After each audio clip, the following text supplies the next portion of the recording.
Good morning all of you. आप सभी का स्वागत है आपके अपने चैनल साइंस दीवाने में। कैसे हैं आप सभी? आशा करते हैं आप सभी अच्छे होंगे, मस्त होंगे, स्वस्थ होंगे। तो अभी तक हम पढ़ रहे थे इलेक्ट्रोड के बारे में। इलेक्ट्रोड क्या था, फिर हमने पढ़ा था सेल के बारे में पढ़ा था, फिर उसमें हमने सेल निरूपण से सेल अभिक्रिया प्राप्त करना सीखा था, सेल अभिक्रिया से सेल निरूपण प्राप्त करना सीखा था। अब इसमें थोड़ा सा ना एक चीज तो आपने सुनी होगी, पढ़ा था हमने ये इलेक्ट्रोड के बारे में कि इलेक्ट्रोड क्या होता है आपके पास में। अब इसमें एक नई चीज, विभव तो आपने पढ़ा है, ठीक है, लेकिन इलेक्ट्रोड विभव थोड़ा सा एक नया कॉन्सेप्ट यहाँ पे एक बन जाता है। कैसे? इलेक्ट्रोड आपने पढ़ा है कि आपके पास में इलेक्ट्रोड होते हैं। इलेक्ट्रोड को हम क्या बोलते हैं? अर्धशेल बोलते हैं।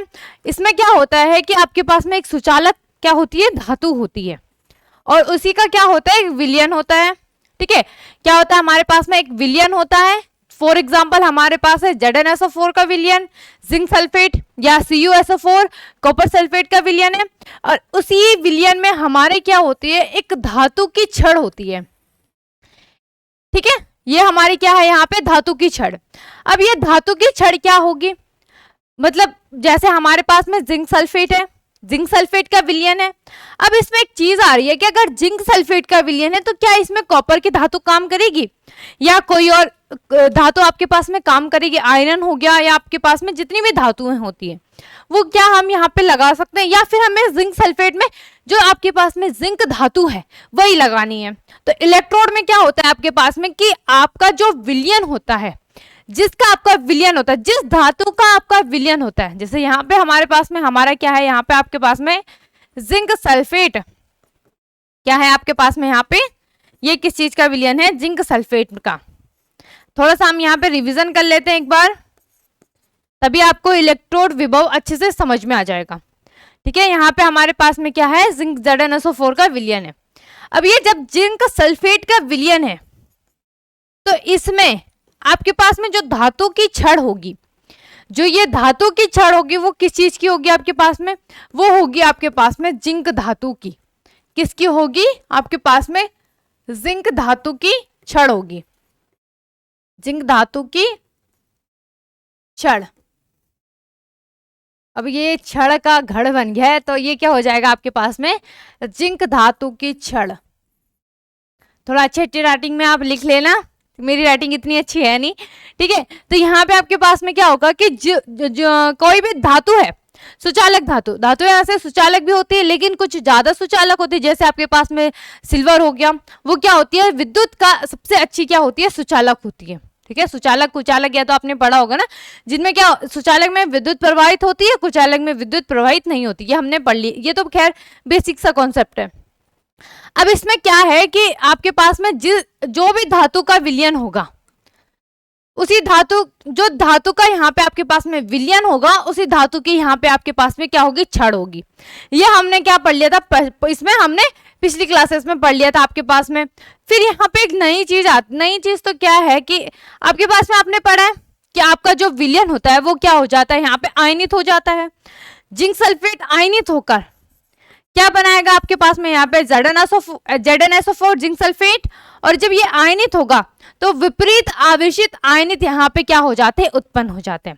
फॉर एग्जाम्पल हमारे पास में एक क्या हो जाएगा? धनावेशित हो जाएगा, दूसरा आपके पास में क्या हो जाएगा? ऋणावेशित हो जाएगा। देखते हैं किस प्रकार से।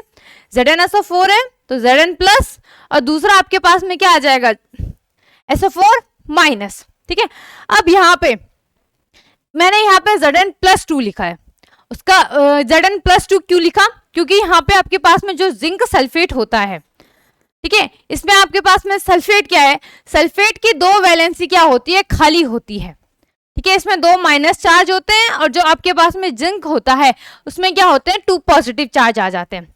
तो आपने ये इस तरीके से कुछ 9th क्लास में पढ़ा होगा, जब आपके पास में दो क्या होती थी? आपके पास में दो क्या होते थे? तत्व होते थे या धातुएं होती थी। जब उनको हम मिश्रण करते थे या उनकी जब रिएक्शन होती थी तो किस प्रकार से आपके पास में धातु एक नया उत्पाद प्राप्त होता था। तो यहाँ पे आपके पास में 2 है और ये 2, तो ये इसका 2 यहाँ पे लग जाता था आपके पास में, और इसका 2 यहाँ पे आपके पास में यहाँ लग जाएगा।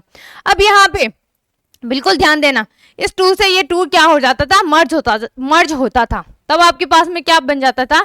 ZnSO4। तो यहाँ पे जब ये आयनित होगा, ठीक है, जब ये आयनित होगा तो आयनित हो गया आपके पास में क्या बन जाएगा, Zn आ जाएगा, और दूसरा आपके पास में Zn2+, और दूसरा आपके पास में क्या आ जाएगा, SO4 2-। क्लियर, इतना हमने पढ़ लिया था। अब यहाँ पे आपके पास में जो जिंक धातु की छड़ है, अब ये क्या हो जाएगा, यहाँ पे देखो जब जिंक क्या हो रही है, जिंक क्या करता है, जिंक में क्या होता है आपके पास में Zn, और ये क्या हो जाता है जब ये आयनित होता है, ठीक है, जिंक सल्फेट जब आयनित होता है तो Zn में क्या आ जाता है, 2 पॉजिटिव चार्ज आ जाता है।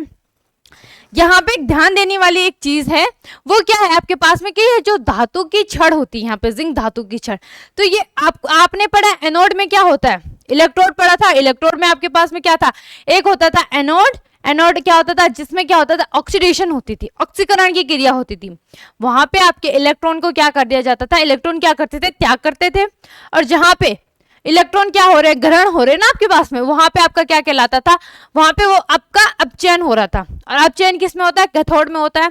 तो यहाँ पे आपके पास में जो Zn है, तो यहाँ आपका क्या बन जाता है, ये Zn, और यहाँ पे आपके पास में 2 पॉजिटिव चार्ज आ जाता है, और 2 इलेक्ट्रॉन क्या कर देता है, ये त्याग कर देता है। अब जब ये यहाँ पे ये क्रिया हो रही है, ठीक है, जब यहाँ पे ये रिएक्शन हो रही है, तो यहाँ पे एक क्या हो जाती है, काल्पनिक रेखा उत्पन्न हो जाती है, ठीक है, इमेजिन, मतलब काल्पनिक तो पता है ना आपको, बहुत ज्यादा हम क्या करते हैं, इमेजिन करते रहते हैं, वही है, ठीक है, कोई बोल रहा है वही मैं 12th में बिना पढ़े क्या लाऊंगा, केमिस्ट्री में से 100 लाऊंगा, कोई बोल रहा है मैं मैथ्स में लाऊंगा बिना पढ़े, ये हमारी क्या होती है, इमेजिनेशन होती है ना, कोई बोलेगा मैं अपने स्टेट का सीएम बनूंगा, ठीक है, तो उसके लिए थोड़ी मेहनत भी करनी होती है, ठीक है, तो बिना मेहनत के कुछ नहीं होता। तो यहाँ पे आपके पास में जो जिंक धातु है, इसको ध्यान देना भाई, तो यहाँ पे क्या होता है, जो जिंक धातु की छड़ में क्या हो जाता है, इलेक्ट्रॉन का क्या हो जाता है, त्याग होने लग जाता है, जिंक क्या करता है, इलेक्ट्रॉन त्यागता है, तो यहाँ पे आपका क्या हो जाता था, इस तरीके से क्या होती थी, Zn, और क्या लिखते थे आप, Zn2+, और यहाँ पे आपका 2 इलेक्ट्रॉन क्या हो जाते थे, त्याग कर देते थे, ठीक है, इतनी बात हुई क्लियर। और ये क्या होती थी, ये होती थी आपके एनोड, एनोड में क्या होता है, एनोड में होता है आपके पास में ऑक्सीडेशन, ऑक्सीकरण, हिंदी मीडियम वाले इंग्लिश में भी लिख लेना, हिंदी में लिख लेना, ठीक है, तो यहाँ पे आपका आ जाएगा एनोड, और ये क्या हो जाएगा आपके पास में, ऑक्सीकरण।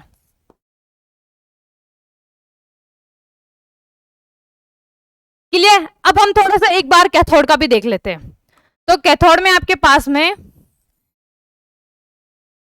क्योंकि जब हम देख रहे हैं यहाँ पे आपके पास में इलेक्ट्रोड, तो इलेक्ट्रोड में हम क्या पढ़ते हैं, इलेक्ट्रोड 2 प्रकार के होते हैं आपके पास में, एक एनोड होता है, दूसरा आपका क्या हो जाता है, कैथोड हो जाता है।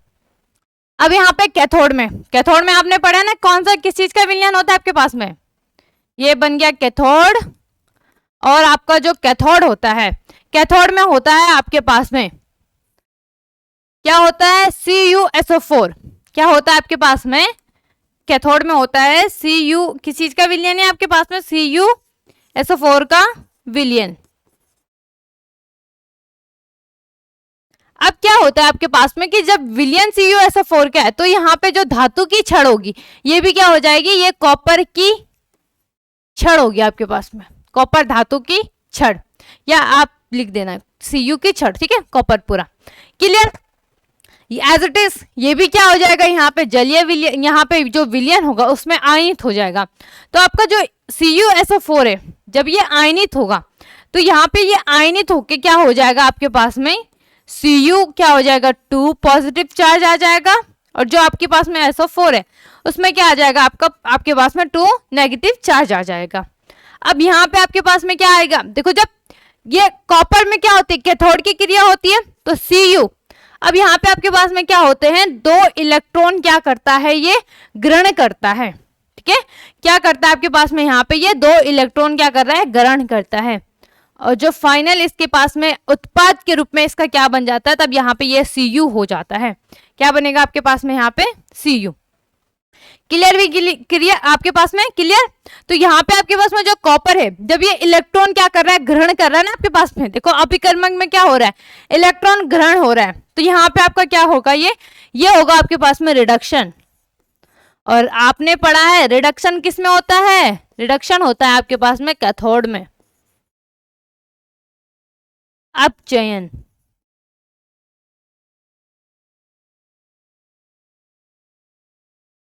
ये क्या हो जाएगा आपके पास में यहाँ पे अपचयन, और आपका अपचयन किस में होगा, कैथोड में।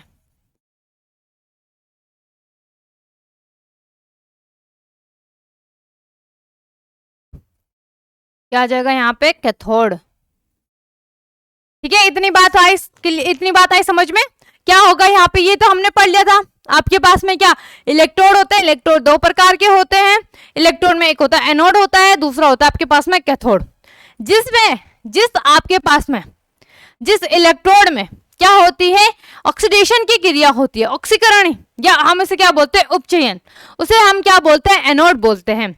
और जिस अभिक्रिया में या जिस इलेक्ट्रोड में रिडक्शन अपचयन की क्रिया होती है, उसे हम क्या बोलते हैं आपके पास में, उसे हम बोलते हैं आपके पास में कैथोड।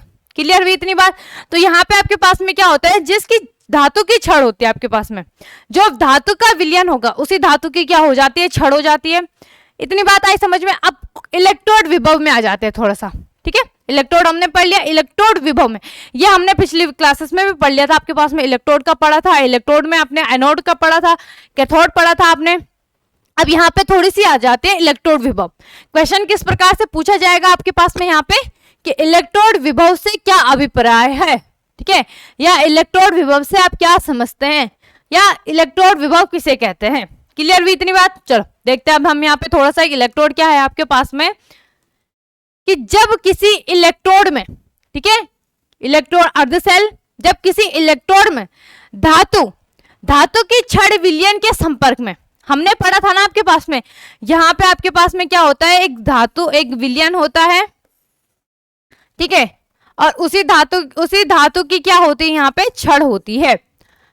इतनी बात है समझ में, संपर्क में होती है। ठीक है, संपर्क में होने पर आपके पास में क्या आ जाएगा, यहाँ पे कुछ इस प्रकार से आपका क्या होगा, यहाँ पे ये विलयन होगा। क्लियर। अब आगे उसने क्या बोला है कि तो विलयन तथा धातु के संपर्क स्थल में एक क्या कर जाती है, एक काल्पनिक, ठीक है, यहां पे एक क्या हो जाते हैं आपके पास में, काल्पनिक वैद्युत द्विक परत क्या हो जाती है, यहाँ पे उत्पन्न हो जाती है।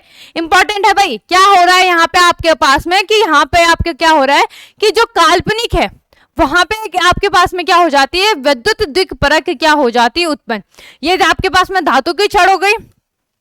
अब इसको बिल्कुल ध्यान से देना आपके पास में कि आपका क्या हो जाता है, कि किस प्रकार से, यहाँ पे देखो, यहाँ पे इस प्रकार से आपका क्या हो जाता है कि जो आपके पास में काल्पनिक है, ठीक है, काल्पनिक क्या हो जाती है, वैद्युत द्विक परत क्या हो जाती है, यहाँ पे उत्पन्न हो जाती है कुछ इस प्रकार से। ये इसका डायग्राम होगा, जिसके दोनों परस्पर विपरीत आवेश होने के कारण इसमें क्या हो जाता है, एक विभव उत्पन्न होता है।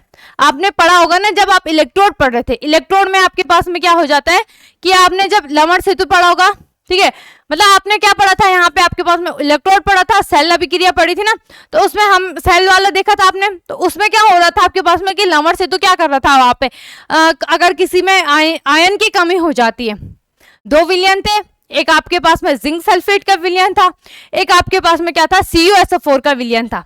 तो यहाँ पे हमारे क्या होती थी, एक कैथोड होता था, इधर आपके पास में क्या हो जाता था, एनोड हो जाता था।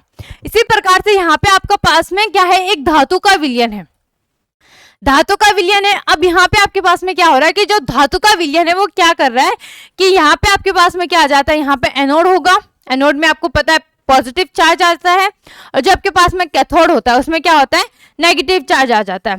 तो ये भी आप लिख लेना, यहाँ पे आपके पास में क्या हो जाएगा, कैथोड, और यहाँ पे आपके पास में क्या हो जाएगा, एनोड।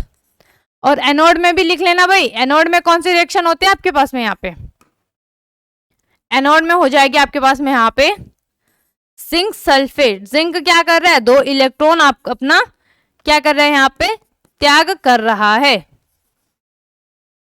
ठीक है, ये क्या हो जाती है यहाँ पे, ऑक्सीडेशन। और यहाँ पे आपके पास में कैथोड में क्या हो जाएगा, CuSO4 है, ठीक है, CuSO4 में से हम क्या लेंगे, केवल कॉपर लेंगे। कैथोड की क्रिया किसमें होगी आपकी, कॉपर में होगी, ये पॉजिटिव चार्ज। और यहाँ पे आपके पास में क्या हो जाता है, दो इलेक्ट्रॉन ये क्या करता है, ग्रहण करता है, और ये क्या हो जाएगा आपके पास में, ये Cu कॉपर। क्लियर। तो यहाँ पे जो ये विपरीत आवेशित है, एक धनायन है, धनावेशित है, दूसरा आपके पास में क्या है, ऋणावेशित है। तो ये जो धनावेशित और ऋणावेशित है, इनके कारण यहाँ पे क्या हो रही है, काल्पनिक रेखा क्या हो रही है, द्विक-परत। ठीक है, यहाँ पे क्या हो रही है, द्विक-परत उत्पन्न हो रही है, जिसके कारण में क्या, इसका क्या है, इसके कारण में यहाँ से क्या हो जाता है, इसके कारण यहाँ पे एक विभव पोटेंशियल क्या हो जाता है, उत्पन्न हो जाता है, इलेक्ट्रोड पोटेंशियल, इलेक्ट्रोड विभव, ठीक है, उत्पन्न हो जाता है। इसे हम क्या बोलते हैं, इसे बोलते हैं हम विद्युत इलेक्ट्रोड विभव। या आपके पास में क्या आ जाएगा, अर्धसेल, अर्धसेल विभव भी आपके पास में पूछा जा सकता है, क्योंकि इलेक्ट्रोड को क्या बोलते हैं, अर्धसेल। तो कंफ्यूज मत होना कि हमने तो इलेक्ट्रोड पढ़ा था, इलेक्ट्रोड विभव पढ़ा था, अर्धसेल विभव कहां से आ गया, क्लियर। तो आपके पास में क्या है कि अगर कोई धातु का विलयन है, धातु का विलयन है, वहां पे आपके पास में क्या होता है कि जो छड़ होती है, छड़ में आपके पास में क्या आ जाता है, धनायन हो जाते हैं, और जो यहाँ पे आपके पास में विलयन है, वहां पे आपका क्या हो जाता है, ऋणायन हो जाते हैं। धातु की छड़ है ना, वहां पे क्या हो जाएगा आपके पास में, धनावेशित, ठीक है, जो धनावेशित पॉजिटिव चार्ज होगा वो धातु की छड़ में जाके बैठ जाएगा।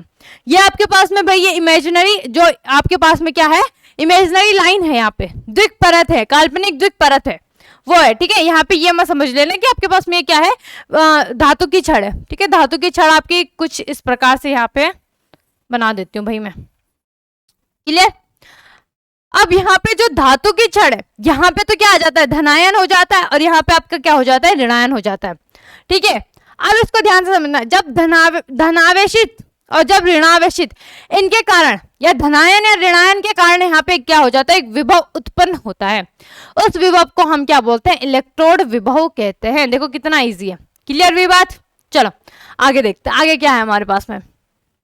अब यहाँ पे आ जाता है मानक इलेक्ट्रोड विभव किसे कहते हैं, ठीक है। क्या आ जाता है यहाँ पे आपके पास में, मानक इलेक्ट्रोड विभव किसे कहते हैं। अब यहाँ पे देखो क्या है, यहाँ पे ये है standard electrode potential, SHE, sorry S, क्या है आपके पास में, SE, वही आ रहा है ना मेरे पास, मेरे मुंह में ना SHE, वो क्या है आपके पास में, स्टैंडर्ड हाइड्रोजन इलेक्ट्रोड, ठीक है। तो यहाँ पे आपके पास में क्या है, ये स्टैंडर्ड इलेक्ट्रोड पोटेंशियल, ठीक है, SEP भी बोलते हैं इसको, ठीक है। या आपका SHE तो भाई मेरे एक होता है ना सबकॉन्शियस माइंड में मेरा SHE बैठ रखा है, ठीक है। एक ये वाला SHE वाला होता है आपके पास में, जो शी होता है, C होता है, ठीक है, क्लियर। तो यहाँ पे आपके पास में क्या है, ये है आपके पास में यहाँ पे SEP, स्टैंडर्ड इलेक्ट्रोड विभव। अब यहाँ पे थोड़ा सा स्टैंडर्ड देखी जाएगी कि इलेक्ट्रोड की स्टैंडर्ड क्या है यहाँ पे, ठीक है, क्या मानक क्या है यहाँ पे, क्या, ठीक है, क्या आ जाएगा यहाँ पे आपके पास में, स्टैंडर्ड इलेक्ट्रोड पोटेंशियल, इंग्लिश में भी लिख लेना भाई। तो क्या होता है आपके पास में कि जब किसी धातु की छड़ को, ठीक है, अभी तक तो हमारे पास में कोई टेम्परेचर नहीं था, मतलब ऐसा नहीं था कि भाई इतने टेम्परेचर में हमें रखना ही पड़ेगा, ठीक है, फ्री थे हम, कुछ भी कर रहे थे, ठीक है। क्या बस इतना वहां पे हमारे पास में शर्त क्या थी कि जिस धातु का विलयन होगा उसी धातु की क्या होगी, छड़ होगी। अब यहाँ पे आपके पास में क्या आ रहा है कि किसी धातु की छड़ को 25 डिग्री सेल्सियस ताप पर, क्या है यहाँ पे आपके पास में 25 डिग्री सेल्सियस टेम्परेचर होना चाहिए, पर उसी धातु की 1 मोल लीटर, ठीक है, 1 मोल पर, या आप क्या बोलोगे 1 मोल लीटर इनवर्स, 1 मोल पर लीटर, यहाँ पे इसकी क्या होनी चाहिए, सांद्रता होनी चाहिए, क्या विलयन में रखा जाता है, क्लियर। मतलब अभी तक तो हमारे पास में क्या था, एक धातु थी, धातु का विलयन था, और उस धातु के विलयन में क्या हो रहा था हमारे पास में, ना ही कोई हमें टेम्परेचर दिया था, ना ही ये सांद्रता दी थी कि भाई तुम्हें 1 ही मोल पर लीटर में क्या होनी चाहिए, यहाँ पे आपके पास में सांद्रता होनी चाहिए। आगे देखते हैं, यदि गैस इलेक्ट्रोड हो तो, ठीक है, अगर वहां पे आपके पास में क्या हो, गैस इलेक्ट्रोड हो, तब क्या हो जाएगा कि जो आपके पास में प्रेशर होगा, ठीक है, जो दाब होगा वो कितना होना चाहिए, 1 atm होना चाहिए। टेम्परेचर कितना होना चाहिए, 25 डिग्री सेल्सियस आपके पास में यहाँ पे क्या होना चाहिए, टेम्परेचर 25 डिग्री सेल्सियस आपके पास में क्या होना चाहिए, यहाँ पे टेम्परेचर होना चाहिए। दूसरी चीज उसने क्या बोली कि जो सांद्रता है, ठीक है, यहाँ पे आपके पास में जो सांद्रता है, सांद्रता कितनी होनी चाहिए आपके पास में, 1 मोल पर लीटर।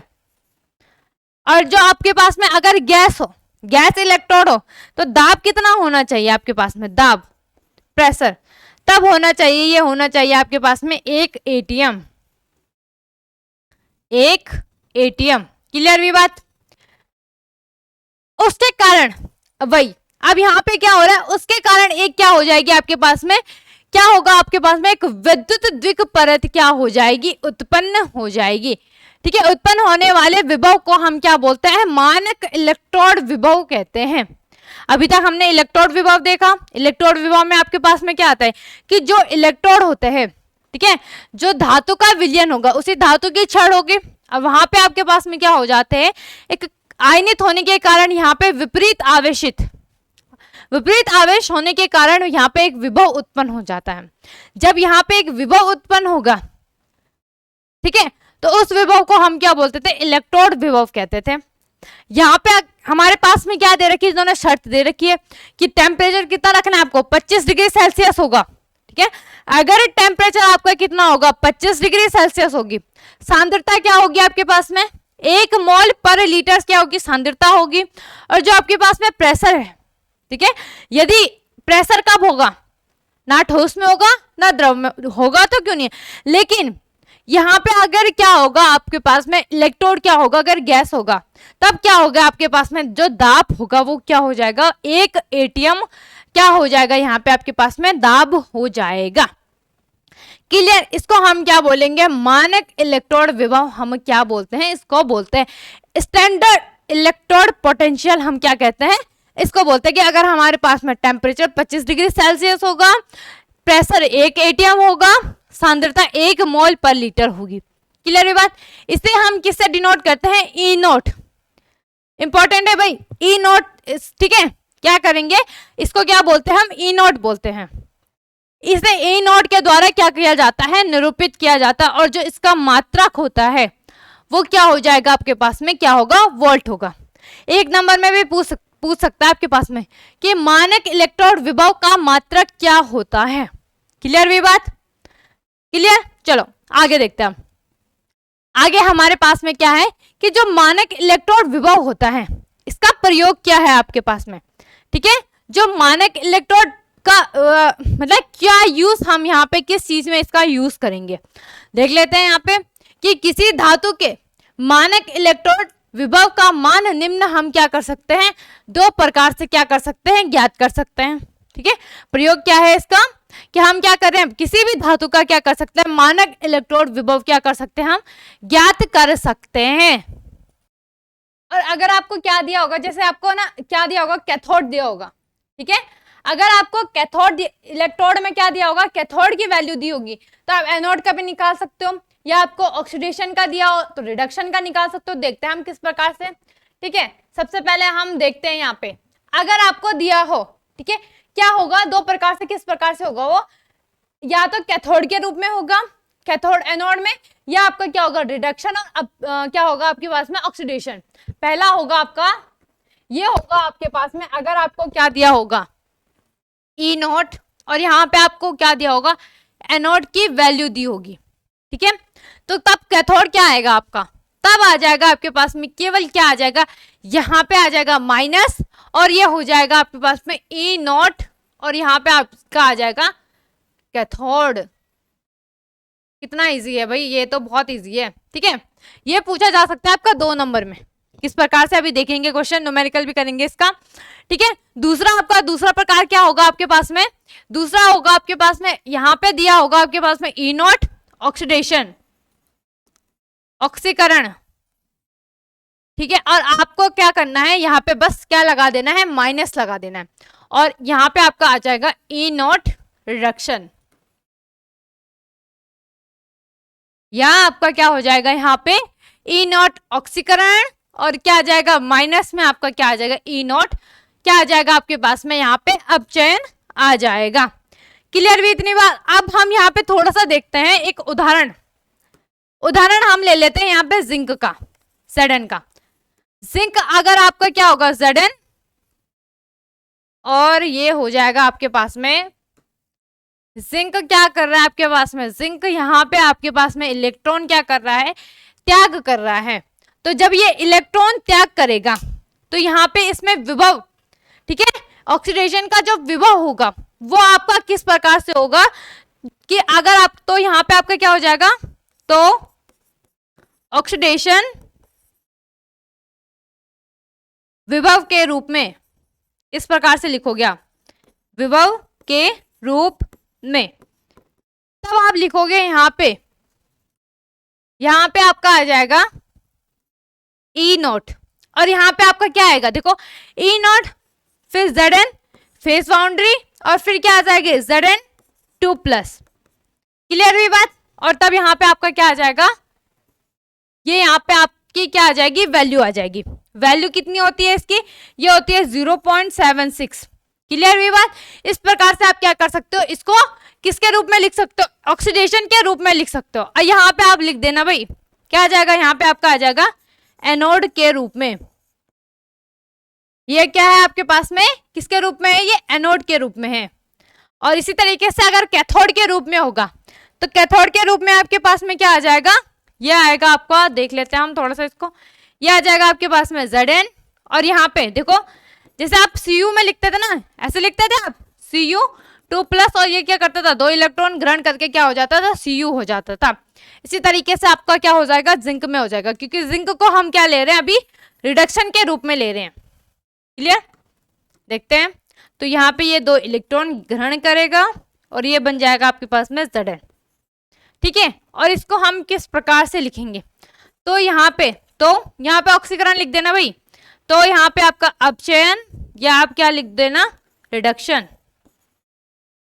तो रिडक्शन विभव के रूप में, ठीक है, रूप तब किस प्रकार से आपका आएगा यहाँ पे, तो ये आएगा आपका, ये आ जाएगा यहाँ पे ई नॉट, और यहाँ पे आपके पास में क्या आ जाएगा, Zn2 प्लस क्या आ जाएगा, पहले आ जाएगा। क्लियर। फिर क्या आ जाएगा आपके पास में, फेस बाउंड्री आएगी, फिर आपके पास में क्या आ जाएगा, Zn, और यहाँ पे जो इसका मान होगा, ठीक है, वो क्या होगा, -0.76। और यहाँ पे देखो केवल क्या करना है आपको, एक माइनस लगाना है। माइनस में आपका क्या आ जाएगा, अच्छा इसका क्या लिख देना, मात्रक भी लिख देना भाई, ठीक है। तो यहाँ पे आपका क्या आ जाएगा, केवल क्या लगाना, अगर एनोड दिया होगा तो कैथोड क्या करोगे, केवल माइनस लगा के आप क्या कर सकते हो, कैथोड निकाल सकते हो, ठीक है।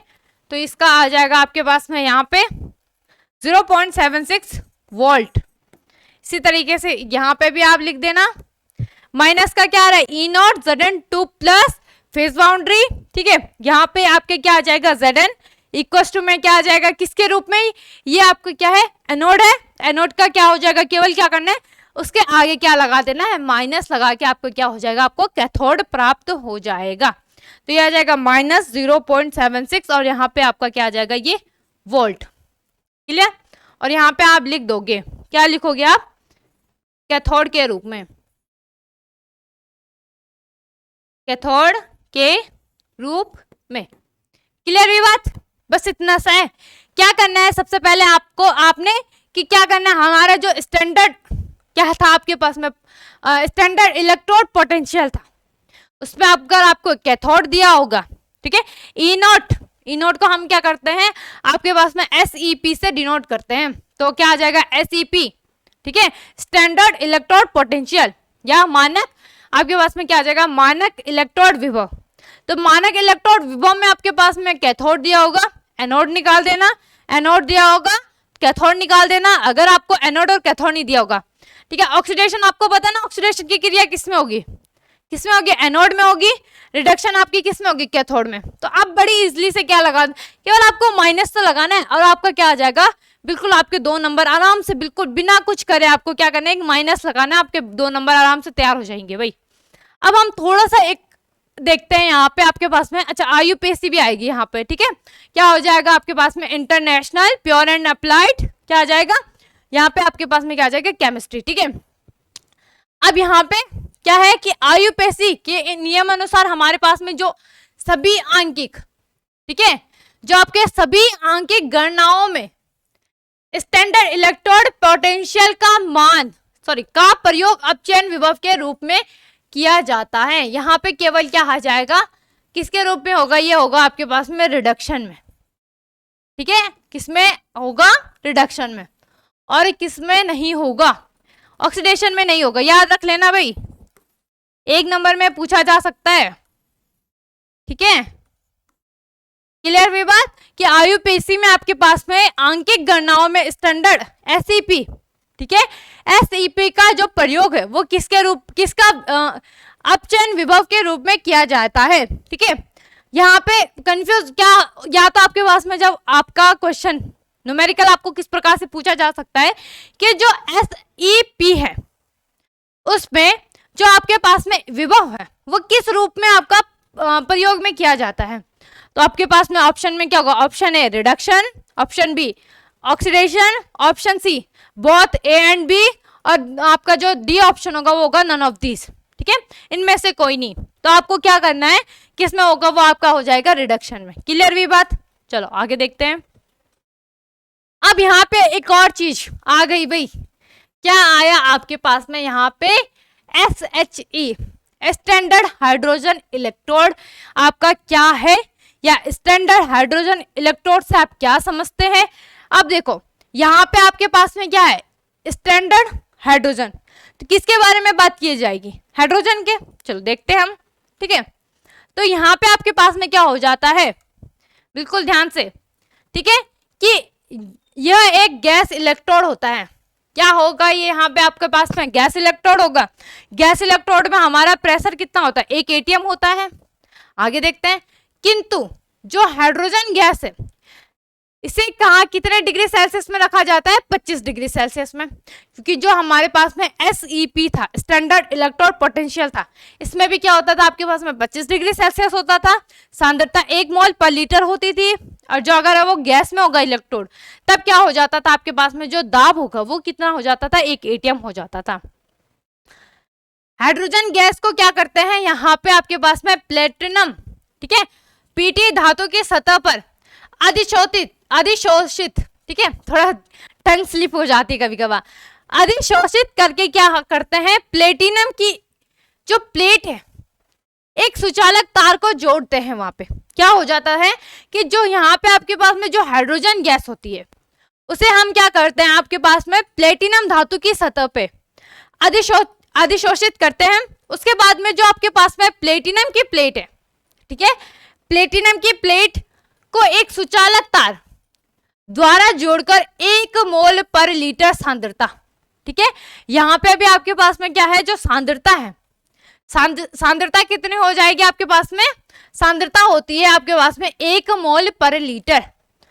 फिर यहाँ पे आपके पास में क्या है, H2SO4, H2SO4 क्या हो जाएगा, हाइड्रोजन सल्फेट, हाइड्रोजन सल्फेट का विलयन बनाकर, ठीक है, उसमें क्या करते हैं, डुबोकर रखा जाता है। पहले हमने क्या करा, एक हाइड्रोजन गैस ली, टेम्परेचर 25 डिग्री सेल्सियस रखना है, सांद्रता कितनी रखनी है आपने, 1 मोल पर लीटर रखनी है। उसको हमने क्या करना है, जो आपके पास में प्लेटिनम धातु की छड़ है, सॉरी जो प्लेटिनम है उसमें हाइड्रोजन गैस को क्या करनी है, अधिशोषित करनी है। उसके बाद अधिशोषित करने के बाद हमने क्या कर देना है उसमें कि एक सुचालक तार जिसमें क्या हो रही होगी, आगे की विद्युत प्रवाह हो रही होगी, उससे हम क्या कर देते हैं, जोड़ देते हैं।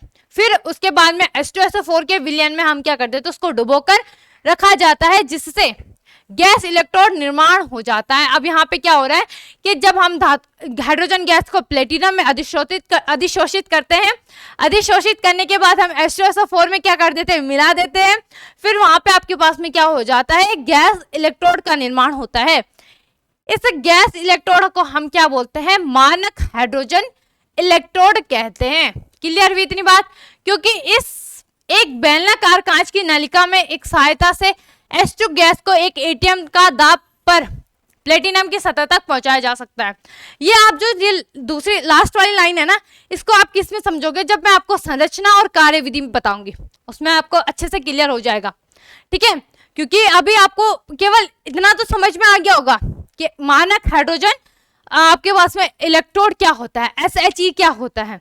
यहाँ पे आपको थोड़ा सा वैसे तो आ रहा होगा समझ में, लेकिन कल जो मतलब आपकी जो कल की क्लासेस होगी ठीक है, जो कल क्लास होगी उसमें आपको संरचना और कार्यविधि से अच्छी तरीके से समझाया जा सकता है। ठीक है, उसमें समझा दूंगी मैं आपको अच्छे से। ठीक है, अभी आपको केवल कितना याद रखना है कि आपके पास में मानक हाइड्रोजन इलेक्ट्रोड क्या होता है। क्या होता है आपके पास में एक हाइड्रोजन, एक ये सबसे पहले आप क्या लिखोगे कि ये एक गैस इलेक्ट्रोड है और यहाँ पे आपके पास में जो हाइड्रोजन गैस होती है, ठीक है, उसको हम क्या करते हैं प्लेटिनम में, प्लेटिनम धातु में उसकी जो सतह होती है, ठीक है, प्लेटिनम धातु की सतह में हम हाइड्रोजन गैस को क्या कर देते हैं अधिशोषित करते हैं। क्लियर, अधिशोषित करते हैं। और जब हम यहाँ पे इसको अधिशोषित, ठीक है, संरचना ये तो मैं ऐसे समझा रही हूँ भाई, कल अच्छे से बताऊंगी किस प्रकार से संरचना बनती है, ये फिलहाल ऐसी है, रफ है ये। ठीक है, तो यहाँ पे आपकी क्या हो जाती है, ये प्लेटिनम धातु की छड़ है, पीटी धातु है, बार बार मेरे मुंह में छड़ ही आ रही है, अभी हम छड़ी छड़ पढ़ रहे थे ना। ठीक है, यहाँ पे आपके पास में क्या हो जाती है प्लेटिनम धातु की सतह पर हाइड्रोजन को क्या करते हैं अधिशोषित करके यहाँ पे आपके पास में किससे जोड़ते हैं, एक सुचालक तार से, सुचालक तार। ठीक है, अब यहाँ पे हम क्या कर रहे हैं, सुचालक तार से जोड़ रहे हैं। उसके बाद हम जब सुचालक तार से जोड़ने के बाद हम यहाँ पे आपके पास में क्या करते हैं कि ये क्या है आपके पास में H2SO4, ये क्या है आपके पास में H2SO4 का विलयन है। इस विलयन में हम क्या करते हैं उसको डुबो कर रखते हैं। इसमें तब क्या हो जाता है आपके पास में गैस इलेक्ट्रोड उत्पन्न हो जाता है। ठीक है, क्या होता है यहाँ पे आपके पास में गैस इलेक्ट्रोड क्या हो जाता है उत्पन्न हो जाता है। याद रखना इसमें शर्त क्या है आपके पास में, टेम्परेचर कितना होगा 25 डिग्री सेल्सियस होगा, जैसे आपके पास में किस में था SEP में था। क्लियर, क्या था वो मानक स्टैंडर्ड, सॉरी मानक आपके पास में क्या था मानक इलेक्ट्रोड विभव, स्टैंडर्ड इलेक्ट्रोड पोटेंशियल। ठीक है, मानक है तो क्या होगी शर्तें होगी अपनी अपनी। ठीक है, 25 डिग्री सेल्सियस ताप होगा, एक सांद्रता कितनी होगी 1 मोल पर लीटर। दूसरी चीज यहाँ पे आपके पास में गैस इलेक्ट्रोड होगा तो वहां पे आपके पास में क्या होगी जो प्रेशर होगा वो केवल कितना होना चाहिए 1 ATM होना चाहिए, केवल कितना होना चाहिए 1 ATM। ठीक है, ये क्या होगा आपके पास में प्रेशर होगा। दूसरी चीज आपके पास में क्या होगा कि जो टेम्परेचर है वो कितना होना चाहिए 25 डिग्री सेल्सियस, सांद्रता 1 मोल पर लीटर होनी चाहिए।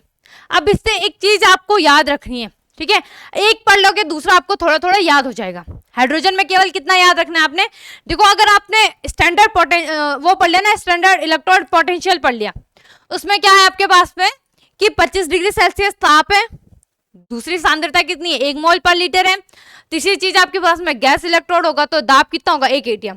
केवल इसमें क्या आ जाता है आपके पास में कि यहाँ पे आपका क्या करना है कि जो प्लेटिनम धातु उसकी सतह में हमने हाइड्रोजन गैस को क्या करनी है अधिशोषित करनी है, अधिशोषित करेंगे।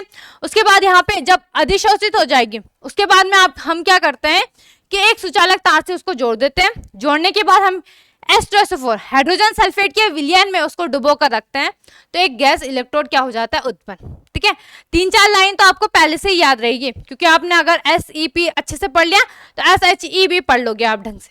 क्लियर हुआ। कल हम इसकी थोड़ी सी संरचना और कार्यविधि के बारे में देखेंगे कि किस प्रकार से ये कार्य करता है, किस प्रकार से इसका क्या है संरचना है। तो आज के लिए हम इतना ही रखते हैं, मिलते हैं नेक्स्ट डे नेक्स्ट टॉपिक के साथ। धन्यवाद।